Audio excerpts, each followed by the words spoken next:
बहुत समय पहले उसी घने जंगल में, जहां सिंहराज, गजेंद्र, मोंटू, चीकू और चांदनी रहते थे, एक बहुत पुरानी कहानी सुनाई जाती थी। कहा जाता था कि जंगल के सबसे ऊंचे पहाड़ के पीछे एक रहस्यमय खजाना छिपा हुआ है, लेकिन उसे ढूंढना आसान नहीं था, क्योंकि वहां खतरनाक रास्ते, गहरी खाइयां और रहस्यमय गुफाएं थी। रहस्य की शुरुआत।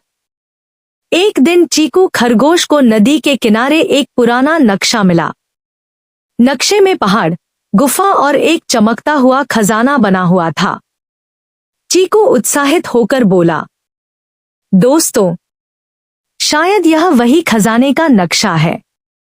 सिंहराज ने कहा, अगर यह सच है तो हमें मिलकर इस रहस्य को सुलझाना होगा। कठिन यात्रा शुरू। सभी दोस्त यात्रा पर निकल पड़े। रास्ते में उन्हें कई मुश्किलें मिली। पहली चुनौती टूटा हुआ पुल। नदी के ऊपर एक पुराना पुल था जो टूट चुका था। गजेंद्र हाथी ने अपनी ताकत से एक बड़ा पेड़ गिराया और सबने उसे पुल की तरह इस्तेमाल किया। दूसरी चुनौती तेज तूफान। पहाड़ के पास अचानक तेज हवा और तूफान शुरू हो गया। मोंटू बंदर पेड़ों से लटककर सबको सही रास्ता दिखाता रहा। तीसरी चुनौती रहस्यमय गुफा। गुफा के अंदर बहुत अंधेरा था और 3 अलग रास्ते थे। चीकू ने जमीन पर पुराने पैरों के निशान देखे और सही रास्ता चुना। खजाने की खोज।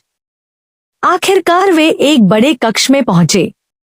वहां दीवारों पर चमकते पत्थर लगे थे और बीच में एक बड़ा सुनहरा संदूक रखा था। सभी जानवर उत्साहित हो गए।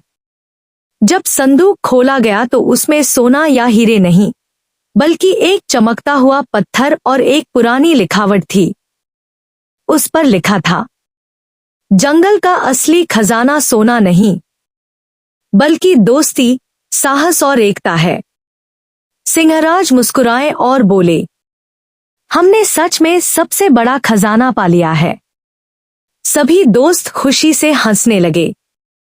उस दिन से जंगल में यह कहानी हमेशा सुनाई जाती रही कि सबसे बड़ा खजाना दोस्ती और मिलकर काम करने की ताकत है।